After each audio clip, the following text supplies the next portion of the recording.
சிங்காசனத்தில் வீற்றிருக்கும் சர்வ வல்லமையுள்ள தேவனுக்கு ஸ்தோத்திரம். பிதா குமாரன் ஆவியானவரை கனம் பண்ணுகிறேன், ஸ்தோத்திரிக்கின்றேன். ஹல்லேலூயா. கர்த்தர் நல்லவர், அவர் கிருபை என்றும் உள்ளது. கர்த்தர் நல்லவர், அவர் கிருபை என்றும் உள்ளது. கர்த்தர் நல்லவர், அவர் கிருபை என்றும் உள்ளது. ஆம், என் அன்பு சகோதர சகோதரிகளே, இயேசு கிறிஸ்துவின் நாமத்தினால் உங்கள் யாவரையும் அன்புடனே வாழ்த்துகிறேன்.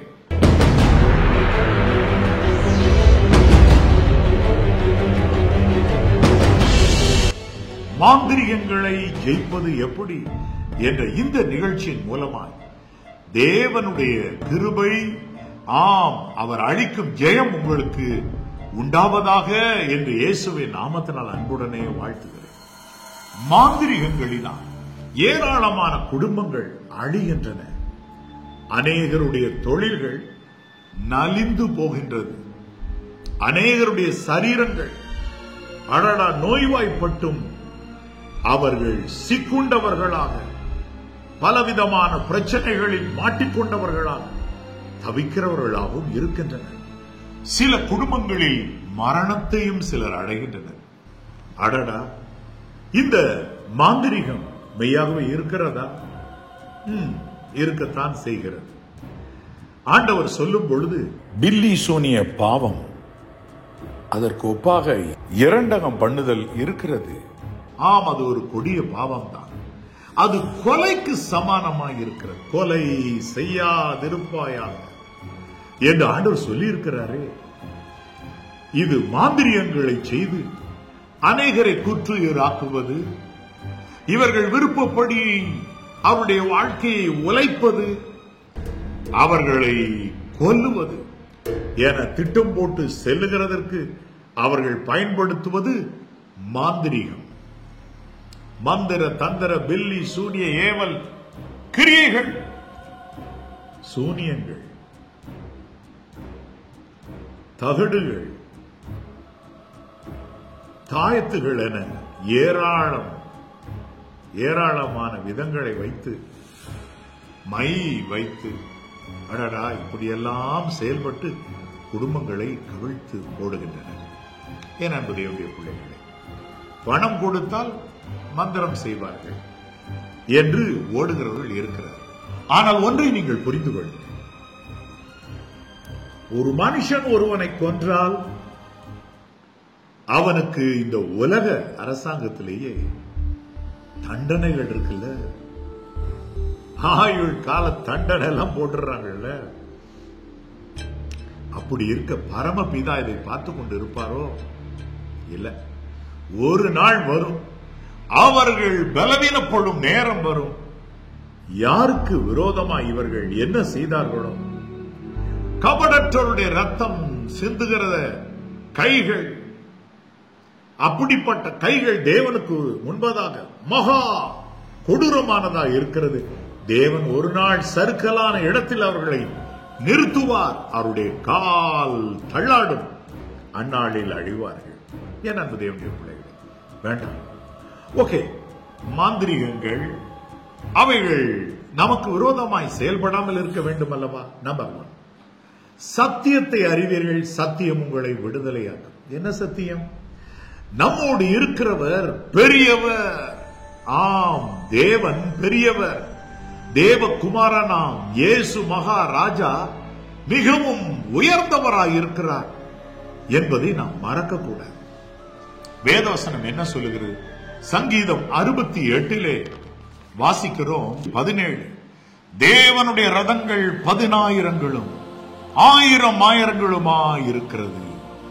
ஆண்டவர் பரிசுத்த ஸ்தலமான சீனாயில் இருந்த வண்ணமாய் அவைகளுக்குள் இருக்கிறார். தேவனுடைய ரதங்கள் 10,000ங்களும் 1000,000 இருக்கிறது. தேவன் எழுந்தருளும் பொழுது அந்த இடத்துல 10,000 கணக்கான ரதங்கள், 1000,000 ரதங்கள் இறங்கி வருகிறது. தேவன் அவ்வளவு மகத்துவமானது. அதனாலதான் எலிசா இதோ இவருடைய கண்களை திறந்தருளும் என்று சொன்ன பொழுது அந்த இடம் முழுவதிலும் 1000,000 அக்கினிமயமான ரதங்கள் இருக்கிறதை அவன் காண முடிந்தது அல்லவா? ஆம் என் அன்பு தேவனுடைய பிள்ளைகள், அப்படியானால் முதலாவது நம்மோடு இருக்கிறவர் பெரியவர் என்பதை, தேவன் பெரியவர் என்பதை, தேவகுமாரன் மகத்துவமானவர் என்பதை, ஆவியானவராலே எல்லாம் கூடும் என்பதை மறந்துவிடக்கூடாது. ஆகவே இவ்வளவு பலம் உள்ளவர், பராக்கிரமம் உள்ளவர் நம்மோடு இருக்கும் போது பில்லி சூனியமோ ஒண்ணு செய்யாது, பாதிக்காது. நம்பர் 2 என்ன? எண்ணாகமம் 23:23 இந்த சத்தியம் நம்முடைய கண்களுக்கு முன்பதாக நிற்கட்டும். அது என்ன? யாக்கோபுக்கு விரோதமான மந்திரவாதம் இல்லை, இஸ்ரவேலுக்கு விரோதமான குறி சொல்லுதலும் இல்லை. இல்லை இல்லை இல்லை, இல்லவே இல்லை. அப்படியானால் என் அன்பு தேவனுடைய பிள்ளைகளே, புரிந்து கொள்ளுங்கள், இது சத்தியம், அதாவது உண்மையிலும் உண்மை. அப்படியானால் நீங்கள் யாக்கோபாக, இஸ்ரவேலாக, தேவனுடைய ஜனமாக, தேவனுடைய பிள்ளையாக இருக்கும் பட்சத்தில் உங்களுக்கு விரோதமாக மந்திரவாதம் வேலை செய்ய முடியாது. என் அன்பு தேவனுடைய பிள்ளைகளே, பெரிய வேட்டு வெடிக்க வைக்கிறாங்க, திரி வேகமாய் பற்றி உள்ளே செல்லுகிறது. ஒரு வாளி தண்ணீரை மேலே இறைத்தால் அவ்வளவுதான், அந்த வேட்டு வெத்து வேட்டாய் போய்விடும். பெரிய சத்தம் வரப்போது என்று எதிர்பார்த்தவர்களும் ஏமாந்து போவார்கள். அப்படியான உங்களுக்கு விரோதமா எவ்வளவு மாந்திரியம் பண்ணாலும் சரி, தேவனுடைய வல்லமை இருக்கிறது. இதோ அவருடைய வல்லமை பெரு வெள்ளம் போல மகத்துவமாக இறங்கி இந்த எல்லா மாந்திரியங்களை தூர்த்து போடும், பாதாளத்திலே சாம்பலாக்கி கொட்டி போடும். அவை பயப்படாதீங்க. நம்பர் 3, மூன்றாவது, இவ்வாறு குறைபாடு இல்லாமல், அதாவது மெய்யான தேவ பிள்ளையா இருந்து வந்தீங்கன்னா மந்திரவாதம் ஒண்ணுமே பண்ணாது. ஆனா மூன்றாவது, ஏன் மந்திரவாதங்கள் கிரியை செய்கின்றன என்று சொல்லுகிற பொழுது, தேவ பிள்ளையாக இருந்தும் கொஞ்சம் கொஞ்சம் ரகசிய பாவங்கள், இல்லைன்னா உலகத்தின் பக்கம் சாய்ந்து ஓடுகிற ஓட்டங்கள், இல்லைன்னா விசுவாசம் இன்மை. விசுவாசம் இல்லைங்கிறது தான் மிக முக்கியமான காரியம். 3வது பாயிண்ட், விசுவாசம் இல்லாத ஒரு காரியமாகிய ஒரு செயல்பாட்டினால அவங்க குறைவுபடுறாங்க. ரோமர் 14:23 சொல்லுகிறது, விசுவாசத்தினால் வராத யாவும் பாவமே. ஒரு நல்ல பங்கன் உங்களுக்கு நடக்குது, நீங்க என்ன நினைக்கிறீங்க? தேவன் எல்லாம் நல்லா நடத்தி கொடுப்பாரு விசுவாசிக்கிறீங்களா? இல்ல, தேவன் இருக்கிறாரு. ஆனா அதை விட நீங்க பிசாசத்தான் நினைக்கிறீங்க. பிசாசு ஏதாயிலும் உணர்ந்து போட்டுருவான், சண்டை வந்துடும், குடும்பங்களுக்கு நடுவில் சண்டை வந்துடும், அவங்க எல்லாம் வருவாங்க, சண்டை வந்துடும், இல்லாட்டா இது பத்தாம போயிடும், இந்த காரியத்துல குறைவு வந்துடும். அடடா, எவ்வளவு அவிசுவாசங்கள்! விசுவாசத்தினால் வராத யாவும் பாவமே என்கிற அந்த எல்லைக்குள்ள நீங்க நுழைந்து நின்றுட்டு இருந்தீங்கன்னா பிசாசு எளிதில் உங்களை அட்டாக் பண்ண முடியும். என் அன்பு தேவனுடைய பிள்ளைகளே, நம்பர் 4, இந்த மாந்திரியங்கள் மனுஷனுக்கு விரோதமா கிரியை செய்யறதுக்கு நீங்க ஜெயிக்க முடியாம சிலர் தடுமாறி ஓடுறீங்களே, அதுக்கு காரணம் என்ன அப்படின்னா, ஒரு தடவை மட்டும் அல்லங்க, மந்திரவாதம் செய்யும் போது தொடர்ந்து பண்ணிக்கொண்டே இருக்கிறாங்க. சிலர் கோழியின் ரத்தம், சில மிருக ஜீவன்களின் ரத்தமோ ஏதோ ஒன்றை வைத்து திரும்ப திரும்ப மாந்திரியங்களை செய்து கொண்டே இருக்கிறார், டே அண்ட் நைட். இதனால இவங்க எந்த நேரத்துல குறைபடுறாங்களோ அந்த நேரத்தில் அட்டாக் பண்ணலான்னு பிசாசு நின்றுகிட்டே இருக்கிறாங்க. ஏவல் பிசாசுகள் நின்று கொண்டே இருக்கின்றன, குட்டி பிசாசுகள் நின்று கொண்டே இருக்கின்றன. ஆகவே இந்த விதமான காரியத்திலிருந்து ஜெயிப்பதற்கு இன்னொன்னும் தெரிய வேண்டியது இருக்கு. அது என்ன? இவ்வாறு அவங்க பண்றதுனால மட்டும் இல்ல, உங்ககிட்ட ஏதோ குறை இருக்கிறத எடுத்து ஹைலைட் பண்ணி தேவனுக்கு முன்பா காட்டிக்கிட்டே இருக்க ஒரு ஆளு இருக்கிறாப்புல, அதை மறக்க கூடாது. அது யார்? பிசாசே தான், சாத்தான் தான். வேதம் என்ன சொல்லுகிறது? வெளிப்படுத்தின விசேஷம் 12ஆம் அதிகாரம் 10-11 படிக்கிறேன், கேளுங்க. இரவும் பகலும் நம்முடைய தேவனுக்கு முன்பாக நம்முடைய சகோதரர் மேல் குற்றம் சுமத்தும் பொருட்டு அவர்கள் மேல் குற்றம் சாட்டுகிறவன் தாழ தள்ளப்பட்டு போனான். அப்படின்னா என்ன? இரவு பகலாக, டே அண்ட் நைட், இரவு பகலாக நம்முடைய சகோதரர் மேல் சாத்தான் குற்றம் சொல்லிக்கிட்டே இருக்கிறான். அப்ப ஒரு நேரம் இல்ல, night and day, night and day, இரவு பகல் குற்றம் சொல்லிக்கிட்டே இருக்கான். அப்ப என்ன செஞ்சுக்கிட்டு இருக்கா? நீங்க செய்யறதெல்லாம் பார்த்துக்கிட்டே இருக்கிறான் பிசாசு. தேவன் உங்கள் மேல் கரிசனையா இருக்கிறார், ஆனா பிசாசு பார்த்துட்டே இருக்கான், குற்றம் சொல்றான். தேவன் ஒரு இடத்துல, ஆமா இவங்க செஞ்சது தப்பு தானே, தேவனுடைய நாமத்தை எந்த விதத்திலும் இவங்க மகிமைப்படுத்தாம விட்டது தப்பு தானே, அல்லாவிட்டா இச்சையான பார்வையோடு வாழ்றது, இந்த பையன் இந்த பொண்ணு வாழ்றது தப்பு தானே அப்படின்னு தேவன் தீர்மானிச்சான்னு வச்சுக்கீங்க, அவ்வளவுதான். இரவு போல அவன் குற்றம் சொல்லிட்டு இருக்கான்ல, ஆமா ஒரு நேரம் தேவன் ஆமான்னு சொல்லிடுவார் பாருங்க, ஆமல்ல அப்படின்னு. அந்த எல்லையில அவன் பிசாசு உங்களுக்கு விரோதமா எழும்புறான், அட்டாக் பண்றான். இப்ப இதுல இருந்து தப்பிக்கிறது எப்படி? ஓடி வந்துருங்க, உன்னதமானவரின் மறைவுக்குள்ளாக ஓடி வாருங்க, சர்வ வல்லவருடைய நிழலுக்குள்ளாய் ஓடி வாருங்க. தேவனால் பிறந்தவன் எவனும் பாவம் செய்ய, தேவனுடைய வித்து அவனில் தரித்திருக்கிறதே, அதனால அவன் பாவம் செய்ய மாட்டான்.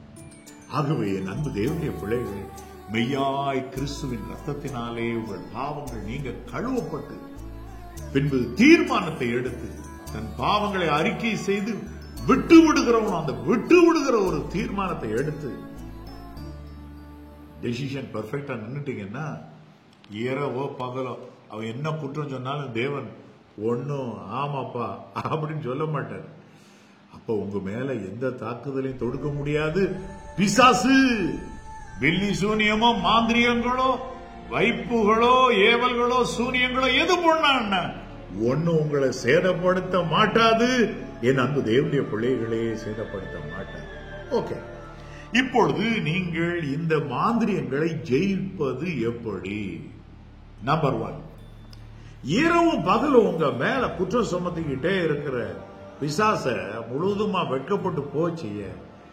இரவும் பகலும் தேவனுடைய வேதத்தின் மேல் தியானமா இருங்க.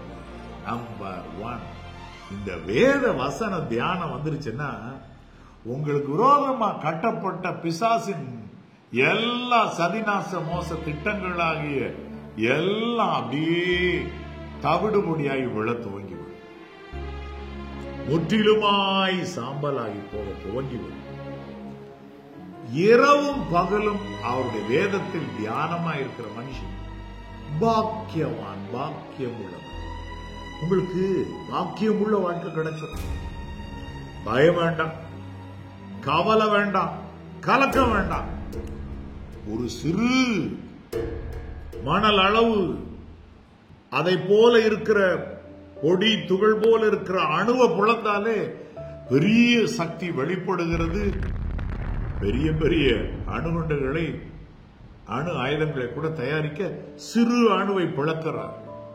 நான் ஒன்னு சொல்றேன், ஒவ்வொரு வேத வசனம் அப்படித்தான். தேவனுடைய வார்த்தை ஜீவனும் வல்லமையும் உள்ளது. அத படிங்க, படிச்சதோடு விட்டு போகாம தியானிங்க. மாடு சாப்பிட்ட பின்பு உட்கார்ந்து அசைவோடும், அசைபோடுகிற பிராணிகள் இருக்கின்றன. அசைபோடும் மாடுகள் உட்கார்ந்து அசைபோடுகிறதுல நான் கவனிச்சிருக்கேன் சின்ன பிள்ளைகள. அது அழகா சாப்பிட்டதற்கு பின்பு அது அசை போடுவதற்காக, திரும்ப நன்கு மெல்வதற்காக கொண்டு வரும். அன்றைய கழுத்து பகுதியில் திரும்பவும் அந்த உணவு வாய்க்கு வருகிற திரும்ப அது அசை போட ஆரம்பித்து விடும். அதெல்லாம் பார்த்திருக்கிறேன். வசனத்தை வெறுமனே படிச்சிட்டு ஓடாம வசனத்தை தியானிங்க. வேதத்தை தியானிக்கிற ஒரு பழக்கம் வேணும். குறிப்பிட்ட நாளிலே நான் வீடியோ இன்ஜினியராய் பணியாற்றிக் கொண்டிருக்கும் பொழுது ஒரு ஆலயத்திற்கு போயிருந்தேன். அங்கு ஆராதனை முடிந்த உடனே ஒரு சகோதரன் என்னை சந்தித்து, பிரதர் ஆலன் பால் எப்படி இருக்கிறீங்க என்று கேட்டார். நான் உடனே நல்லா இருக்கிறேன் அப்படின்னு சொல்லிட்டு சொல்லும் போது நீங்க இன்றைக்கு என்ன வசனத்தை நீங்க தியானிச்சீங்க சொல்லுங்க அப்படின்னு சொன்ன. நான் சொன்னேன், நீதிமொழிகள் 1 கடைசி வசனம், எனக்கு செவி கொடுக்கிறவன் எவனோ அவன் விக்கிரமின்றி வாசம் பண்ணி ஆபத்துக்கு பயப்படாமல் அமைதியா இருப்பான்னு சொன்னேன். நான் அவருக்கு ஒரே சந்தோஷம். என்னை பார்த்த அந்த சகோதரன் சொன்னார், தன்னுடைய பைக்கெட்ல வச்சிருந்த சின்ன டைரி வெளியே எடுத்து காண்பித்தார்.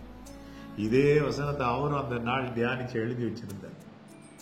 எவ்வளவு பெரிய சந்தோஷம்.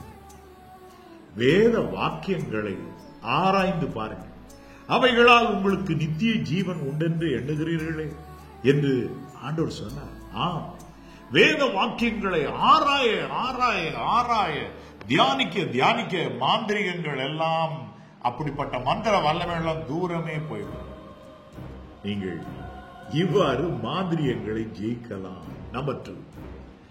இரண்டாவது, கர்த்தருடைய நாமம் பலத்த துர்கம், நீதிமான் அதற்குள் ஓடி சுகமாயிருப்பான். அப்ப கர்த்தருடைய நாமத்தை பயன்படுத்துங்க. கர்த்தராகிய இயேசு கிறிஸ்துவின் நாமத்தை பயன்படுத்துங்க. இயேசு உயிர்த்தெழுந்த உடனே கரையில் நின்ற பொழுது சீஷர் சொன்னார், அதோ அவர் கர்த்தர் என்று சொன்னார். கர்த்தராகிய இயேசு கிறிஸ்துவின் கிருபை. கர்த்தருடைய நாமத்தை பயன்படுத்துங்க, இயேசுவின் நாமத்தை பயன்படுத்துங்க. பயன்படுத்தி எந்த பிசாசையும் முழங்கால் போட வைக்கலாம். வேதம் சொல்லுகிறது, வானோர் பூதலத்தோர் பூமியின் கீழானோர் யாவருடைய முழங்கால்களும் முடங்கத்தக்கதாக எல்லா நாமங்களுக்கும் மேலான நாமத்தை அவருக்கு தந்துவிடுகிறார். அப்படின்னா என்ன? இந்த நாமத்தினால எல்லா பிசாசுடைய முழங்காலையும் முடக்கலாம். Use the name of Jesus every day, my brother, my sister. காலையில எழுந்திருச்சு உட்கார்ந்த உடனே ஆயத்தமாகி கர்த்தருக்கு ஸ்தோத்திரம் செலுத்திட்டு நீங்கள் கர்த்தருடைய நாமத்தை பயன்படுத்துங்க. இயேசு கிறிஸ்துவின் நாமத்தினால், கர்த்தருடைய நாமத்தினால் திவ்ய பாதுகாவல் எனக்கு பரிபூரணமாய் உண்டாயிருப்பதாக, என் குடும்பத்துக்கு பரிபூரணமாய் உண்டாயிருப்பதாக, என் எல்லைகளுக்கு பரிபூரணமாய் உண்டாயிருப்பதாக சொல்லுங்க. தேவனை தேடி வேதம் வாசித்து ஜெபித்து முடித்த பிறகு உட்கார்ந்து கர்த்தருடைய நாமத்தினால ஜெயம் அடைங்க. உங்களுக்கு விரோதமாய் பிசாசுகள், வெள்ளி சூனியங்கள் என ஏவல்கள் என பிசாசுகளை கொண்டு கிரியைகள் செய்கிறாருன்னா ஒண்ணு செய்யுங்க, கர்த்தருடைய நாமம் இருக்கு. கர்த்தருடைய நாமத்தினாலே, கர்த்தராகிய இயேசு கிறிஸ்துவின் நாமத்தினாலே எனக்கு விரோதமாய் செய்யப்படுகிற சகல மாந்திரிகங்களை சாம்பலாக்குகிறேன் அப்படின்னு சொல்லுங்க. எரிஞ்சு போயிரும், தகடுகள் சாம்பலாகும். பயப்படாதே சகோதரனே, சகோதரியை பயப்படாதே. பில்லி சூனியங்கள், மாந்திரிகங்கள், ஏவல்கள் உங்களை தொட முடியாது. இயேசுவின் நாமத்தினால எதிர்த்து நில்லுங்க. பிசாசுக்கு எதிர்த்து நில்லுங்க. கர்த்தருடைய நாமத்தினாலே அவனுக்கு எதிர்த்து நில்லுங்க. எதிர்த்து அவைகளை சாம்பலாக்குங்கள், ஜெயம் எடுங்கள். மாந்திரிகங்கள் அவைகள் குப்பைகள் போல, அவைகளை சேர்த்து வைக்க கூடாது. அதாவது அவைகள் உங்களுக்கு விரோதமாய் சேருகிறதை பார்த்து கொண்டு உட்கார்ந்திருக்க கூடாது. அவைகளை இயேசு கிறிஸ்துவின் நாமத்தினால் சாம்பலாக்குகிறேன் என்றால் சாம்பலாய் போகும். கர்த்தருடைய கரம் உங்களோடு இருக்கும். பயப்படாதிருங்கள். என் அன்பு தேவனுடைய பிள்ளைகளை பயப்படாதிருங்கள். கர்த்தருடைய நாமத்தை பயன்படுத்துங்கள். அவைகளை எதிர்த்து நில்லுங்கள். அவைகளுக்கு தடை கட்டுங்கள். தடை கட்டப்படாத பாம்பு கடிக்குமே என்று வேதம் சொல்லுகிறது. அவைகள்லாம் பாம்புகள், சர்ப்பங்கள், தேள்கள். ஆனா தடை கட்டுங்க. தடை கட்டுனா அதை தாண்டி வராது. காட்டு பகுதியில் வாழுகிறவர்கள் அடடா, வீட்டு சுற்றிலும் அங்கந்து செடிகள் ஏராளம் இருக்கும். ஆனா இப்படி போட்ட விஷ பூச்சிகள் நெருங்கக்கூடாதபடிக்கான சில நல்ல கெமிக்கல்ஸ் போன்ற சில பவுடர் இங்க அங்கும் தூவி விடுவார்கள். அவ்வளவுதான் பாருங்க. உரம் போட்டது போல எங்கெங்க போட்டு விடுவார்கள். அது தாண்டி விஷப்பூச்சிகள் வருவதில்லை. தடை கட்டப்படாத பாம்பு தான் கடிக்கும். தடை கட்டினா கடிக்காது. மாந்திரியங்களுக்கு தடை கட்டுங்க. கர்த்தராகிய இயேசு கிறிஸ்துவின் நாமத்தினால் என் குடும்பத்துக்கு விரோதமான மாந்திரியங்களுக்கு தடை கட்டுகிறேன்.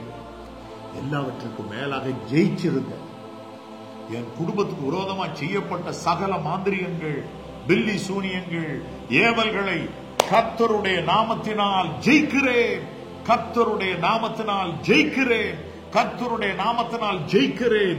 3 தரம், 7 தரம், 10 தரம், 12 தரம் போடுங்க. ஜெயிங்க. நீங்க ஜெயிச்சுட்டா அது வாலாட்டாது.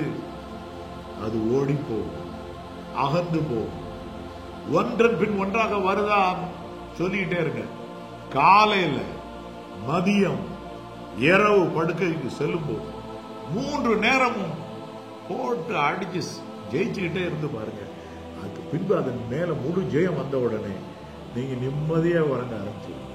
நைட்டு உறங்க சரியா இல்லையா, கெட்ட சுப்பனங்கள் வந்து அப்படியே திடுக்கிட்டு எழுந்துச்சிட்டு இருக்கீங்களா, பயப்படாதீங்க. காலை, மதியம், இரவு 3 நேரமும் மாத்திரை சாப்பிடுங்க டாக்டர் சொல்லுவாங்க. நான் சொல்றேன், இதை செஞ்சு பாருங்க. மாத்திரைய நீங்க தூக்கம் வர்றதுக்கு, அல்லாவிட்டா வேண்டாத போராட்டங்கள் நீங்குவதற்கு, டிப்ரெஷன் போவதற்கு மாத்திரை போட்டு நின்று போகும். உங்களுக்கு என்ன செய்யணும்? காலையில ஆயத்தமாகி கர்த்தருக்கு துதிப்பாட்டு பாடி அவருக்கு துதி கன மகிமையை செலுத்தி நின்றாலே அவைகள் அகன்று போகும். அதனோடு அதெல்லாம் முடிச்ச உடனே அவைகள் உங்களுக்கு ஏற்கனவே கற்றுக் கொடுத்துருக்கோம்ல துதிப்பதற்கு. அதுக்கு பிறகு ஜெயம் எடுங்க. எத்தனை பிசாசுகள் ஆனாலும் அவருடைய முழங்கால்கள் முடங்கும். எனக்கு விரோதமாய் எழும்புகிற மாந்திரிகங்கள் யாவற்றினுடைய முழங்கால் முடங்கட்டும். அப்படிப்பட்ட மாந்திரிகங்கள் சாம்பலாகட்டும் என்று கர்த்தராகிய இயேசு கிறிஸ்துவின் நாமத்தினால் திரும்ப திரும்ப சொல்லி ஜெயத்தை எடுத்து விடுங்க. ஹல்லேலூயா. ஒரு காரியத்தை நீங்க மறந்தே போகக்கூடாது. உங்களுக்கு விரோதமா அவன் போராடலாம், ஜெயிக்க மாட்டான். வேதத்துல பாருங்க, 2 ராஜாக்கள் 16:5 என்ன சொல்லுகிறது? அப்பொழுது சீரியாவின் ராஜாவாகிய ரேத்சீனும் இஸ்ரவேலின் ராஜாவாகிய ரெமலியாவின் குமாரன் பெக்காவும் எருசலேமின் மேல் யுத்தம் பண்ண வந்து ஆகாசை முற்றுகை போட்டார். ஆனாலும் ஜெயிக்க மாட்டாதே போனார்கள். கிறிஸ்தவர்கள் பண்ற மாந்திரியம். இதுல பாருங்க, சீரியா மக்களாலேயும் போராட்டம், இஸ்ரவேல் மக்களாலேயும் போராட்டம். அவங்க வந்து எருசலேமின் மேல் யுத்தம் பண்ண வந்து நின்றார்கள். எப்படி? ஒரு பக்கம் மந்திரவாதிகள் மூலமா வர்ற மாந்திரிகங்கள், இன்னொரு பக்கம் கிறிஸ்தவர்கள் பண்ற மாந்திரிகம். என்னன்னு கேட்டா ஜபங்கள், வீணான ஜபங்கள். அந்த குடும்பம் நல்லா இருக்கக்கூடாது கர்த்தாவே, அந்த குடும்பம் வாழக்கூடாது கர்த்தாவே. இதெல்லாம் வந்து கிறிஸ்தவ மந்திரவாதிகள் நான் நினைக்கிறேன். மந்திரவாதம் பண்றோம், கிறிஸ்தவ மந்திரவாதி. இந்த 2 வந்து நின்றாலும் வேதம் என்ன சொல்லுகிறது? ஆனாலும் ஜெயிக்க மாட்டாதே போனார்கள். 2 பேர் வந்தாலும் சரி, கிறிஸ்தவ மந்திரவாதிகளும் வேறு பிசாசை கொண்டு மந்திரவாதம் செய்யறவர்கள் வந்தாலும் ஜெயிக்க மாட்டாதே போவார்கள். சத்துரு வெள்ளம் போல வரும்போது ஆவியானவர் அவனுக்கு விரோதமா கொடியேற்றுவார்ன்றதை மறக்காதீங்க. ஆனா நீங்க செய்ய வேண்டியதை செய்யுங்க. இவை எல்லாவற்றுக்கும் மேலாக நீங்கள் மாந்திரிகங்களை, மந்திரவாதங்களை ஜெயிக்க வேண்டிய விதம் என்னன்னா, இயேசு கிறிஸ்துவின் இரத்தத்தினாலே, ஆம், ஆட்டுக்குட்டியானவரின் இரத்தத்தினாலே எல்லா மாந்திரியங்களையும் இதே வண்ணமாய் ஜெயித்திடுங்க. ஆமா, வேதவசனம் என்ன சொல்லுகிறது? வெளிப்படுத்தின விசேஷம் 12ஆம் அதிகாரம் அதுல 11ஆம் வசனம் என்ன சொல்லுகிறது? ஆட்டுக்குட்டியின் இரத்தத்தினாலும் சாட்சியின் வசனத்தினாலும் அவனை ஜெயித்தார்கள். பிசாசை ஜெயிப்பதற்கு, ஆம், மந்திர தந்திர ஏவல்களை, பில்லி சூனியங்களை எல்லாம் ஜெயிப்பதற்கு ஆட்டுக்குட்டியானவரின் ரத்தம் போதும் உங்களுக்கு. ஆட்டுக்குட்டியானவருடைய ரத்தத்தினாலே கர்த்தருடைய நாமத்தினால எப்படி ஜெயிச்சீங்களோ அதே வண்ணமா ஜெயிச்சிருங்க. ஜெயிச்சிருங்க, ஜெயிச்சிருங்க. ஒன்றொன்றா சொல்லி ஜெயம் எடுங்க. உங்க பிள்ளைகளுக்கான பாதுகாப்பு, வேற பிள்ளைகளுக்கான பாதுகாப்பு, உங்களுடைய தொழிலுக்கான பாதுகாப்பு, எல்லாவற்றையும் முழுவதுமா எடுங்க, ஜெயம் எடுங்க. அப்பொழுது நீங்கள் முந்தைய நாட்களை விட செழிப்பாவீர்கள், செயல்படுவீர்கள், வாழ்ந்து சுகித்திருப்பீர்கள். எந்த மாந்திரிகமும் உங்களை சேதப்படுத்த மாட்டார். கர்த்தர் உங்களை காப்பார். ஒரு சிறு ஜெபம் செய்யட்டுமா? என் அன்புள்ள பரிசுத்த பரலோக பிதாவே, மாந்திரிகங்களினால் பாதிக்கப்பட்டு சுகத்தை இழந்து, பலனை இழந்து, சொத்தை இழந்து, குடும்பத்தை இழந்து, ஆண்டவரே நல்ல ஆவிக்குரிய வாழ்க்கையிலும் முன்னேற முடியாமல் நின்று கொண்டிருக்கிற தேவ பிள்ளைகளை கண்ணோக்கி பாருமையா. இவர்கள் தங்கள் வாழ்க்கையை மாற்றி அமைக்கட்டும். உம்மை துதித்து உம்மை ஆராதித்து நிற்கிற பிள்ளைகளுக்கு முன்பதாக எந்த எரிகோ நிற்க முடியாது ஐயா. அதை இவர்கள் அறிந்திருக்கிறார்கள். ஆனால் அதே நேரத்தில் செய்ய வேண்டிய மற்ற காரியங்கள் எல்லாம் இவர்களுக்கு இன்றை கற்றுக் கொடுத்திருக்கிறார். இதிலே உடைய பிள்ளைகள் வேரூன்றி நிற்க உதவி செய்தார். இயேசு கிறிஸ்துவின் நாமத்தினால் நன்றி சொல்லி ஜெயம் எடுக்கிறேன் பிதாவே. ஆமென், ஆமென். என் அன்பு தேவனுடைய பிள்ளைகள், உங்கள் இருதயம் கலங்காதிருப்பதாக. God bless you. God bless you.